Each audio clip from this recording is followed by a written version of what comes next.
Good morning. So, topic for today's lecture is the triple T diagram.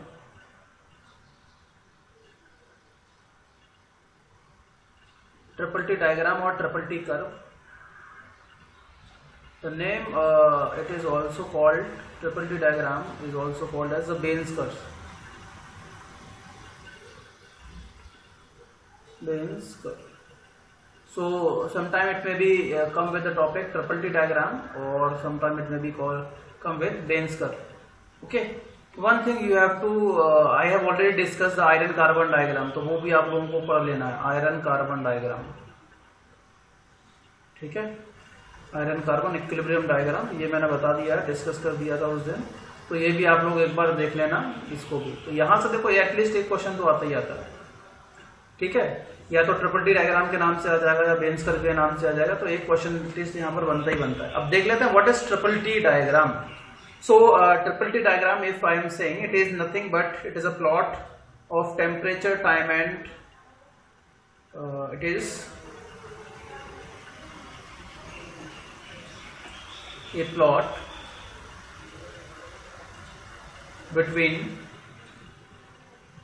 a plot between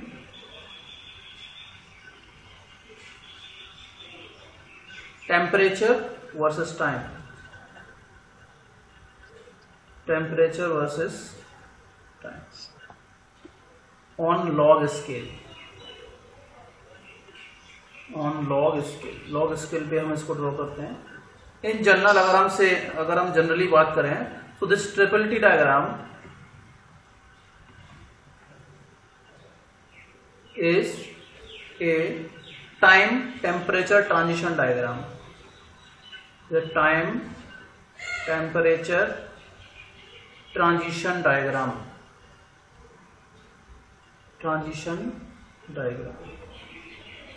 इसी तरीके से point में लिखना है. It is a plot between the temperature versus the time on the log scale. It is a time temperature and transition diagram. अब generally है क्या, basically ये जो ट्रिपल टी डायग्राम है वो कूलिंग रेट डिस्क्राइब करता है जिसपे कोई भी पर्टिकुलर आपका जो ऑस्टेनाइट है वो कब आपका पर्लाइट में फॉर्म हो जाएगा, कब आपका बेनाइट में फॉर्म होता है, कब आपका मार्टेनसाइट में कन्वर्ट होता है. So it basically just tell about the conditions और tell about the cooling rate which is required to convert a austenite into different phases like or different micro constituent, like whether it is in the martensite when it will convert into benite, when it will convert into the perlite. ठीक है. तो basically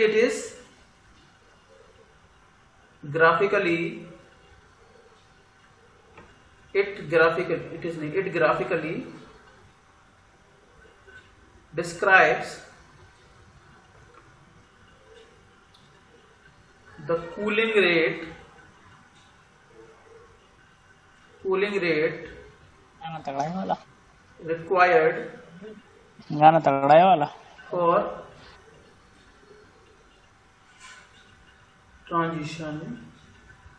required for transition or transformation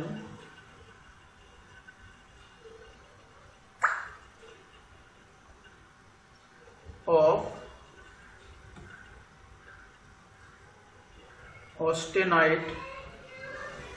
austenite into perlite,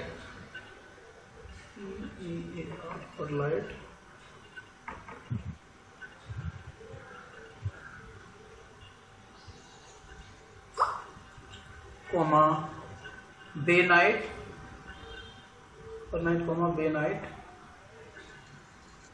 BAINITE, benite or martensite.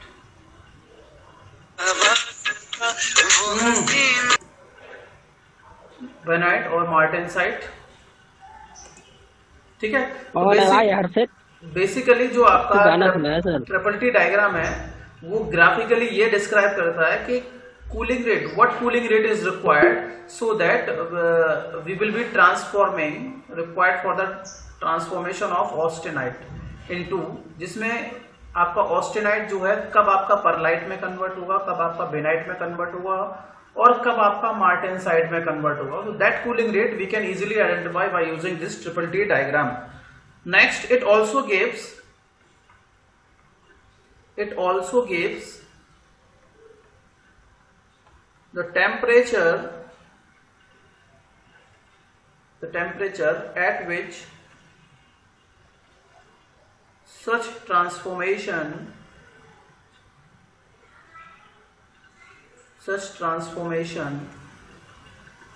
takes place.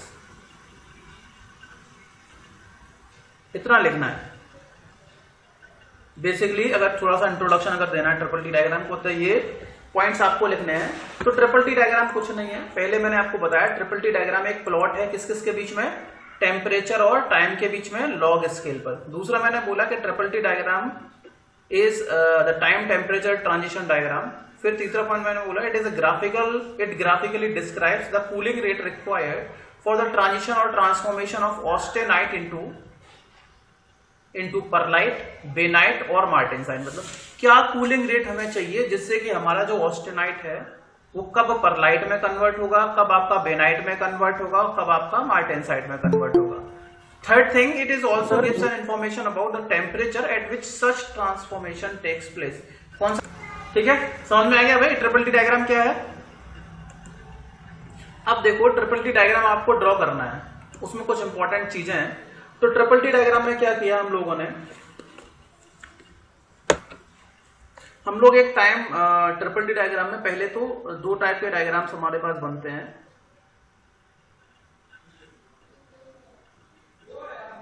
एक तो इस तरीके से draw करते हैं हम लोग, ठीक है, जिसमें यहां पर आपका परसेंटेज डिकम्पोजिशन होता है, परसेंटेज डिकम्पोजिशन। यहां पे आपका 0% और यहां आपका 100%, ठीक है। और इस वाली एक्सिस पे आपका टाइम रहता है। इसके अलावा तो इसके एक जस्ट नीचे हम एक और ड्रॉ कर रहे हैं, the same curve we will be drawing below this.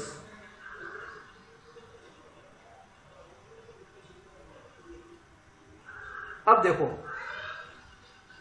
Generally एक टाइम ऐसा आता है हमारे पास जब हम उसको मटेरियल को हीट अप करते हैं, ठीक है, या क्वेंच करेंगे, जो भी है, कूलिंग करेंगे उसकी। तो एक टाइम के बाद अगर मान लिया मेरे पास ऑस्टेनाइट होता है, ऑस्टेनाइट को जब मैं क्वेंच करता हूं तो एक पर्टिकुलर टाइम ड्यूरेशन तक मुझे कोई भी चेंज देखने को नहीं मिलता है। आपका जो ऑस्टेनाइट होता है वो ऑस्टेनाइट फेस में ही रहेगा, there will be no transition. तो उस टाइम को हम बोलते हैं incubation period. Generally it is 1 second. In case of 1 second के आसपास तक हम ये देखते हैं जैसे हमने मटेरियल को क्वेंच किया तो क्वेंच करने के बाद उसमें कोई भी चेंज नहीं देखने को मिलेगा। चेंज मतलब हम ऑस्टेनाइट की बात करते हैं, ऑस्टेनाइट हमारे पास रहता है, और ऑस्टेनाइट को जब हम क्वेंच करते हैं सडनली वाटर में या किसी भी ब्राइन के अंदर क्वेंच करेंगे, तो क्वेंच करने के बाद कुछ टाइम पीरियड ऐसा होता है जिस टाइम तक हमें ऑस्टेनाइट का जो भी स्ट्रक्चर है या ऑस्टेनाइट की जो भी फेज है उस पर्टिकुलर माइक्रो स्ट्रक्चर में, उस पर्टिकुलर कॉन्स्टिट्यूएंट में कोई भी चेंज देखने को नहीं मिलेगा। We will be having austenite, there is no transition, ठीक है। उस पर्टिकुलर टाइम को हम बोलते हैं इंक्यूबेशन पीरियड। क्या बोलते हैं? Incubation period. समझ में आ गया इंक्यूबेशन पीरियड क्या होता है? यस, मैं लिख देता हूं इंक्यूबेशन पीरियड क्या होता है, you can write out. Important है, ये पूछा जा सकता है, what is incubation period.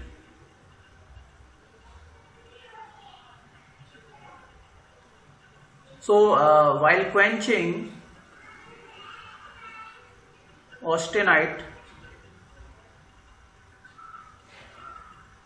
below 725 degree centigrade degree temperature, it was observed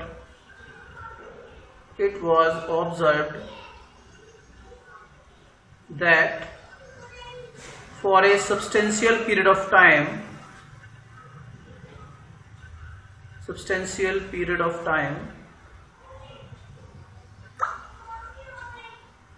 there was no change in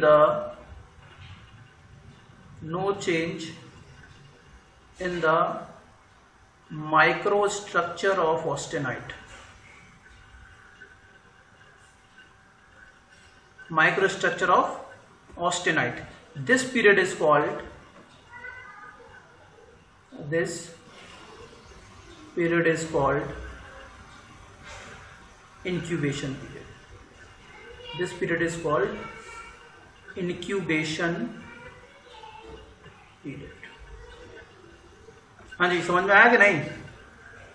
incubation period मैं आपको समझा देता हूं. सपोज मान लिया ये मेरे पास कोई ब्राइन था या कोई कूलिंग मीडियम है, ठीक है, this is a cooling medium. And suppose मैंने ये मान लिया कि ये मेरे पास कोई ये ऑस्टेनाइट है, ऑस्टेनाइट का स्ट्रक्चर, दिस इज ऑस्टेनाइट.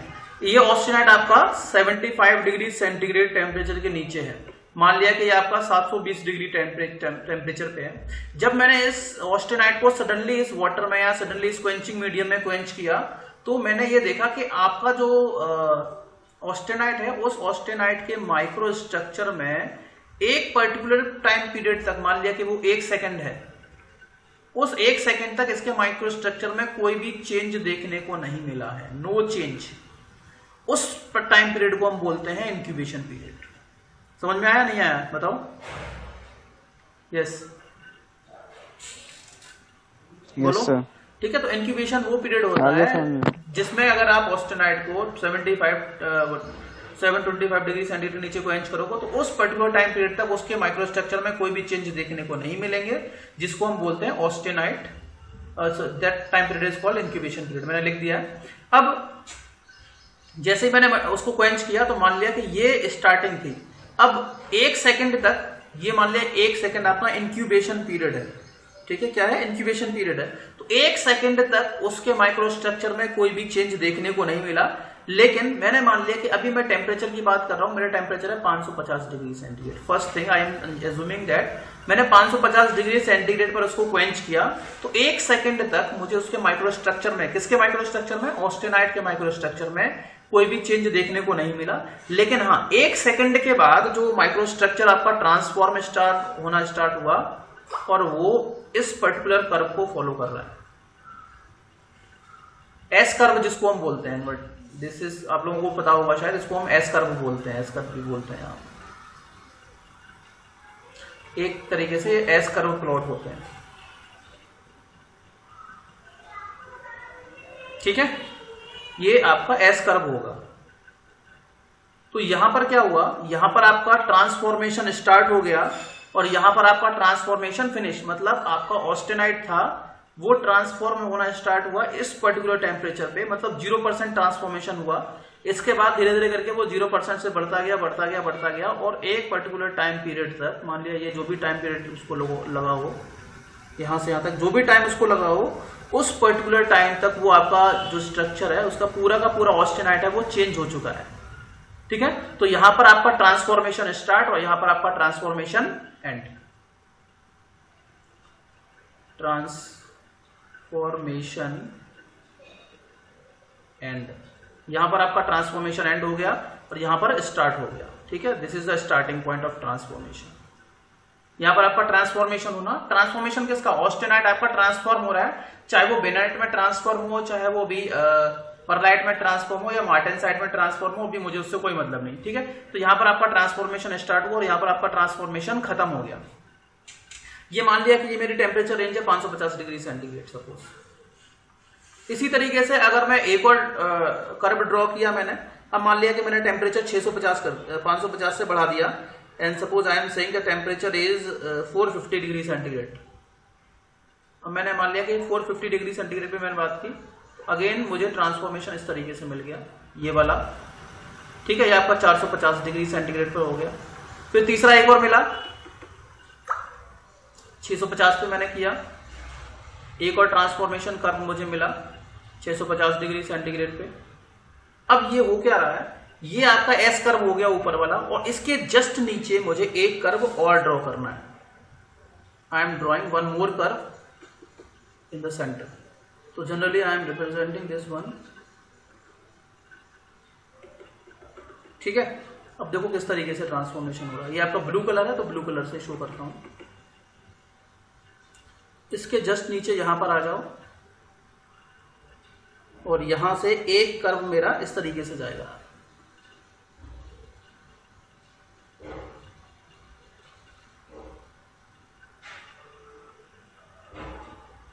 एक ऐसा कर्व बनता है, ठीक है। तो यहां पर आपका ट्रांसफॉर्मेशन स्टार्ट हो गया, यहां से ट्रांसफॉर्मेशन स्टार्ट हो गया, यहां से यहां तक आपको कुछ भी चेंज देखने को नहीं मिला ऑस्टेनाइट के अंदर, ठीक है। यहां पर हमारा टेम्परेचर है, this is a temperature, this is a temperature zone, और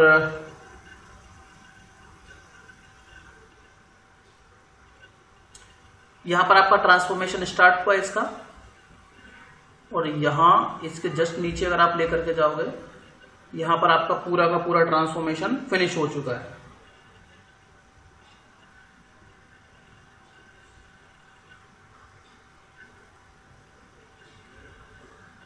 इस तरीके से, ठीक है। तो ये नोज, इसको नोज बोलते हैं। तो अगर मैं आपको बताना चाहूं कि अगर इस टेम्परेचर, ये दिस इज आपका, ये ट्रिपल टी डायग्राम है, ठीक है। ट्रिपल टी डायग्राम इस तरीके से होगा। मैं अभी आपको एक और फिगर दिखाऊंगा जो भी मैंने आप लोगों को स्टार्ट में बताया था। तो होता क्या है, आपने क्वेंच किया ऑस्टेनाइट को 550 डिग्री सेंटीग्रेड पर, और जैसे 550 पर डिग्री टेम्परेचर पर आपने उसको क्वेंच किया, तो यहां से यहां तक इस टाइम पीरियड तक आपको उसके माइक्रोस्ट्रक्चर में कोई भी चेंज देखने को नहीं मिला, जो कि आप यहां से यहां तक भी इमेजिन कर सकते हैं। तो ये आपका टाइम है, इधर आपका टाइम चल रहा है, ठीक है, टाइम पीरियड। तो जैसे ही आपने क्वेंच किया तो एक पर्टिकुलर टाइम पीरियड तक आपको उसके माइक्रोस्ट्रक्चर में कोई भी चेंज देखने को नहीं मिला।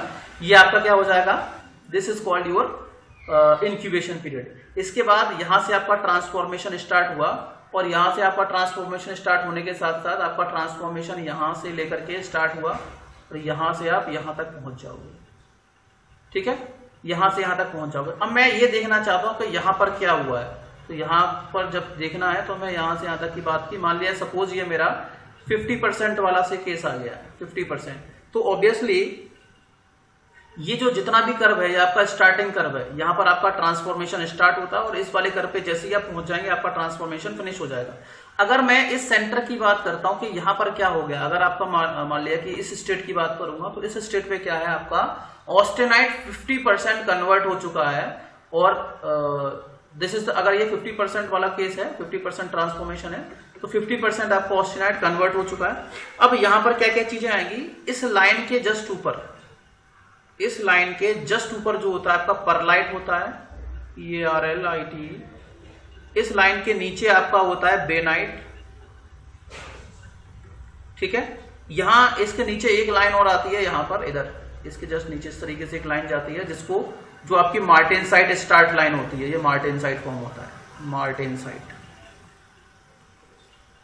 ठीक है, ये मार्टेनसाइट लाइन होती है। तो अगर आप 550 डिग्री सेंटीग्रेड टेम्परेचर की बात करेंगे, तो 550 डिग्री सेंटीग्रेड पे क्या हो रहा है, आपका मटेरियल यहां पर उसका ट्रांसफॉर्मेशन स्टार्ट होता है, यहां पर आपका उसका ट्रांसफॉर्मेशन फिनिश होगा। इसी तरीके से अगर मैं इस वाले टेम्परेचर की बात करता हूं 400 डिग्री सेंटीग्रेड की, तो ये 400 वाली लाइन कहां पर जाएगी, यहां कहीं जाएगी नीचे। यहां पर 400 डिग्री सेंटीग्रेड टेम्परेचर होगा ना, ये वाला, देखो ये 550 टेम्परेचर है, यहां पर टेम्परेचर है 550 डिग्री सेंटीग्रेड, यहां पर है 450 के आसपास। तो 450 यहां पर आपका ट्रांसफॉर्मेशन स्टार्ट होगा, और जैसे ही ये वाली लाइन आएगी, ये नीचे, आप इसको नीचे गिराओगे तो यहां पर इसका ट्रांसफॉर्मेशन फिनिश हो जाएगा। This is a transformation line. इसी तरीके से 650 का देखना है, तो 650 वाला ट्रांसफॉर्मेशन यहां पर स्टार्ट होगा, यहां से यहां तक इसका ट्रांसफॉर्मेशन जाएगा। अब अगर बीच में कहीं स्टेट पर आप इसका, ये देखो कूलिंग हो रही है आपकी, ये कूलिंग हो रही है, यहां से यहां तक जा रहा है तो टाइम लग रहा है ना, तो ये कूलिंग मीडियम है एक तरीके से, किस तरीके से कितना टाइम कूल होने में लग रहा है। तो this type of curve is generally basically show the how the transformation of austenite is taking place, and what is the time period required, what is the temperature required, so how the austenite is transforming into bainite, perlite, etc, etc.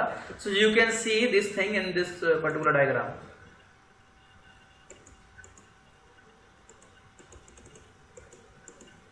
Now look at this one, look at this diagram. ये वाला diagram दिख रहा है आप लोगों को। तो ये डायग्राम कौन सा वाला है, ये डायग्राम है ये वाला, जो मैंने नीचे डायग्राम ड्रॉ किया था, ये नीचे वाला डायग्राम है, ठीक है। ये नीचे वाला डायग्राम है, उसको जूम करके दिखाया गया है। ये ऊपर वाला, ये दोनों वैसे कंबाइंड ड्रॉ होते हैं, आप लोगों को मिल जाएगा, ठीक है। जो मेड इजी की हैंडबुक है उसमें भी दिया हुआ है ये वाला। तो अब देखते हैं कि किसमें होता क्या है बेसिकली, तो देखते हैं। अब देखो, ये आपका टेम्परेचर है और इधर आपका है टाइम टेम्परेचर डायग्राम।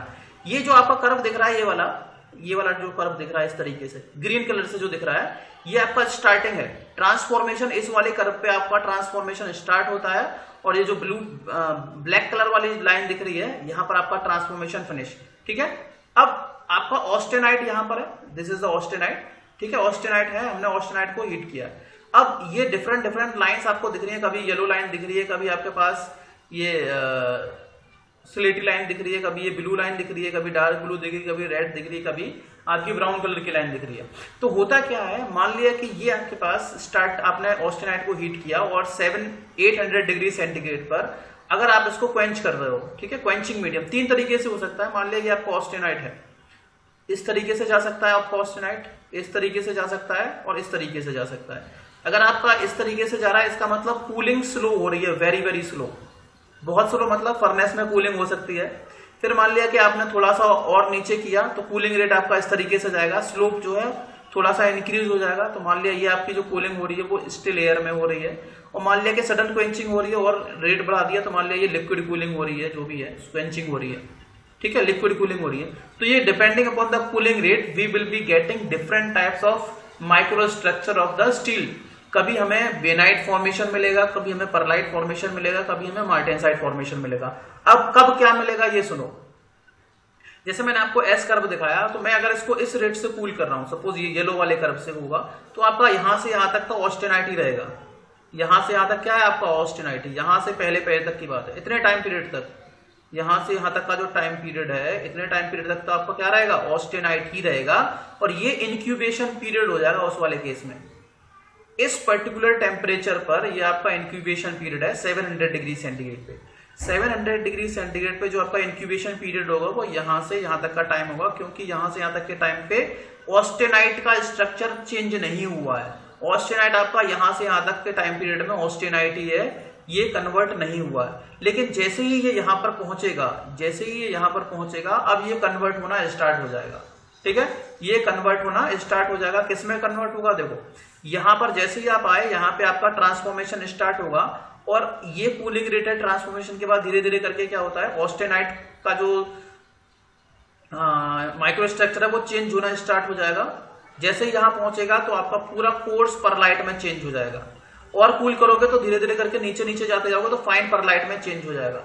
ठीक है, तो ये एक इसके ये नोज है आपकी, और इस नोज को ये जो 2 पार्ट में डिवाइड करता है, इसके ऊपर आपका होता है परलाइट,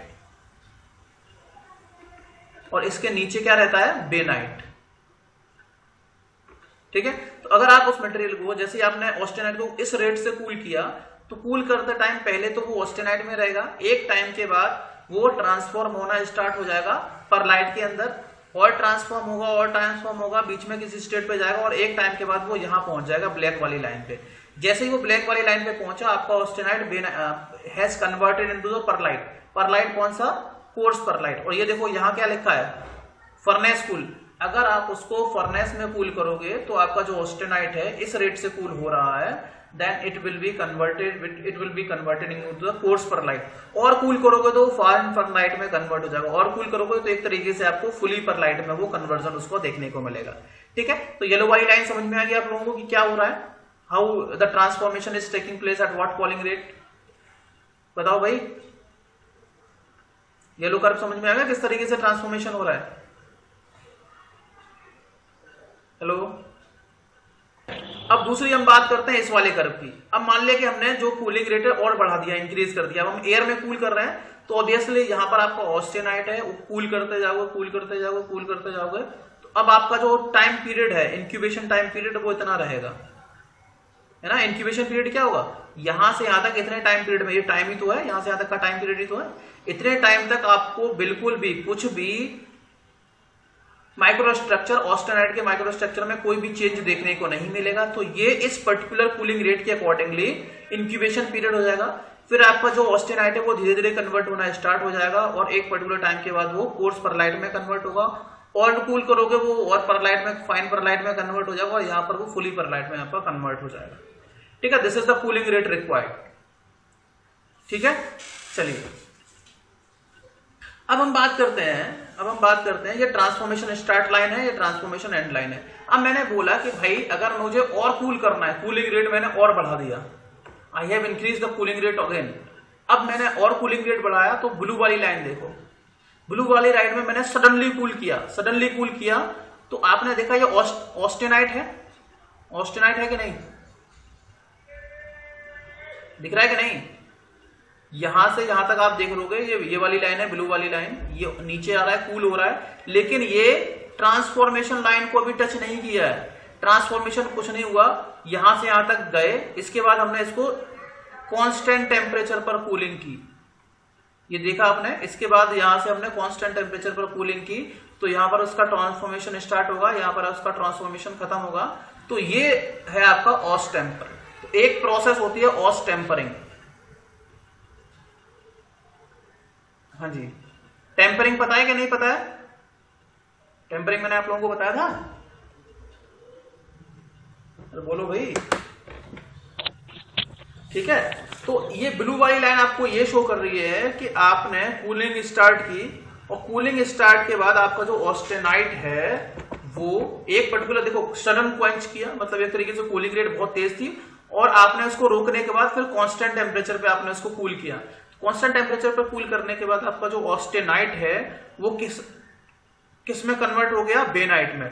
तो austempering is that process in which your austenite is converted into the bainite. तो अगर आपका ऑस्टेनाइट बेनाइट में कन्वर्ट हो रहा है, सॉफ्ट बेनाइट में कन्वर्ट हो रहा है, तो ये प्रोसेस आपकी कौन सी होती है? ऑस टेम्परिंग। ठीक है, ये क्वेश्चन पूछा गया है गेट में कि व्हाट इज ऑस टेम्परिंग। तो austempering is a process, is a type of tempering process in which the austenite is cooled with a particular cooling rate and then hold at that particular temperature and then cool at constant temperature, so that the all austenite is converted into the bainite. So when austenite is converted into the bainite, austenite is converting into the bainite, this process is called austempering. ठीक है, austenite किस में convert होता है? Bainite में। तो ये process जो होता है वो ऑस टेम्परिंग होता है। और कैसे कन्वर्ट हो रहा है आप देख लो, ये ऑस्टेनाइट आया और बेनाइट में कन्वर्ट हुआ, क्या ये परलाइट में कन्वर्ट हुआ? क्या ऑस्टेनाइट परलाइट में कन्वर्ट हुआ कि नहीं हुआ? ऑस्टेनाइट परलाइट में तब कन्वर्ट होगा जब वो इस लाइन के ऊपर रहेगा, इस लाइन के ऊपर, इधर परलाइट है और इस लाइन के नीचे बेनाइट है। तो जब आप कूलिंग कर रहे हो, कूलिंग इस रेट से कर रहे हो कि एक पर्टिकुलर कूलिंग रेट के बाद उसको कांस्टेंट टेम्परेचर पर अगेन कूल किया जाता है, then this process is called austempering. तो ऑस टेम्परिंग आपको इस कर्व के थ्रू शो करना पड़ेगा, how the austempering process is taking place. ठीक है भाई, समझ में आया नहीं आया? ऑस टेम्परिंग बोलो जी सर। इसके बाद ब्लू वाली लाइन के बाद ये स्काई ब्लू है, इसके बाद एकदम डार्क ब्लू है, ये वाली लाइन देखो अगली वाली।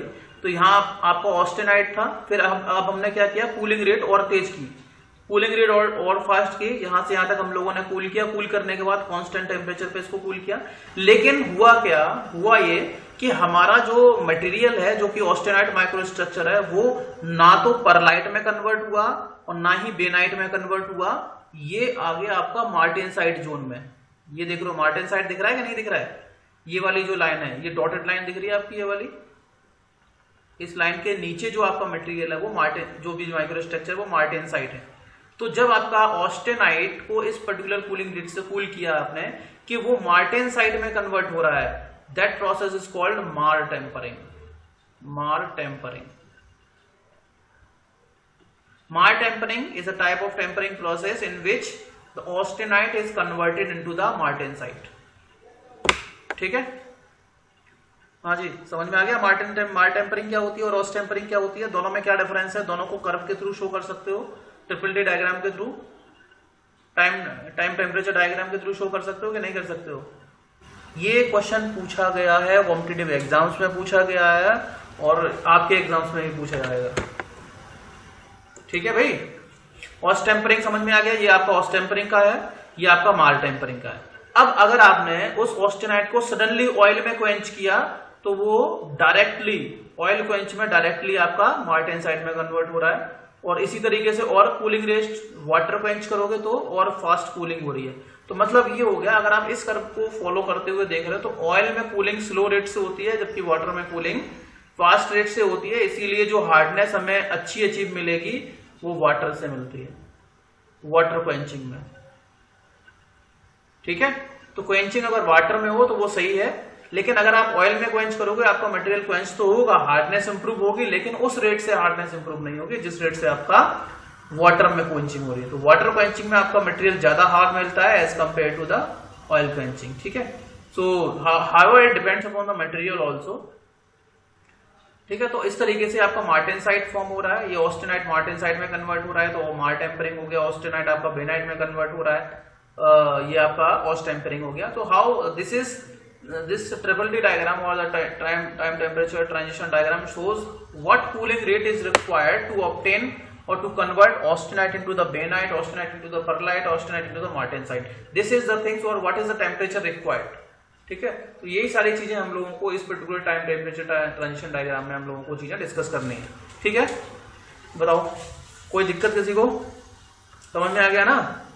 इतना ही लिखना है जो मैंने बताया है, बस हर एक कर्व को आप लोगों को फॉर्म एक तरीके से एक्सप्लेन कर देना है। ऑस्ट टेम्परिंग क्या होती है, मार टेम्परिंग क्या होती है, ये दोनों चीजें बतानी है। इसमें आप एक चीज और बता सकते हो कि जैसे जैसे हम लोग टेम्परेचर डिक्रीज करते जा रहे हैं तो जो आपका इंक्यूबेशन पीरियड है वो कम होता जा रहा है, इंक्यूबेशन पीरियड कम होता जा रहा है यहाँ से यहाँ तक का, और एक टाइम के बाद अगेन इंक्यूबेशन पीरियड आपका बढ़ता जा रहा है। ठीक है, तो ये भी चीजें आप लोगों को इन्फॉर्म करना है, ये भी चीजें आप लोगों को लिखनी है उसके अंदर। ठीक है,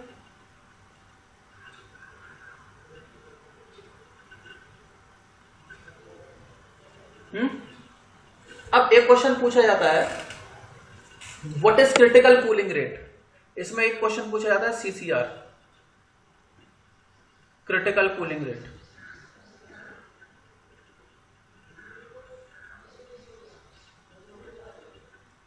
क्रिटिकल कूलिंग रेट क्या होती है बताओ?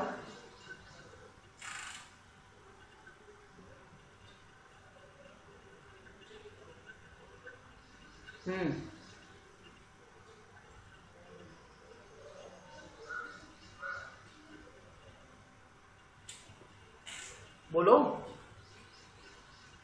Critical cooling rate.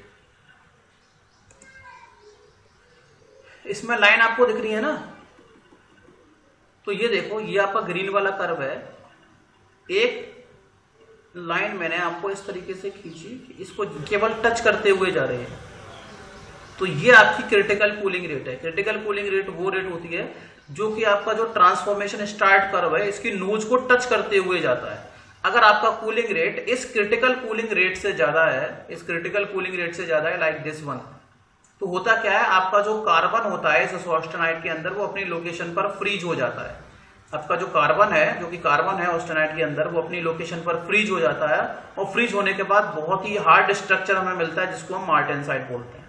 ठीक है, so whenever we are cooling the austenite at a rate greater than the critical cooling rate, the carbon in the austenite freezes to its location and we got a very hardest form of microconstituent of the steel and that is called the martensite।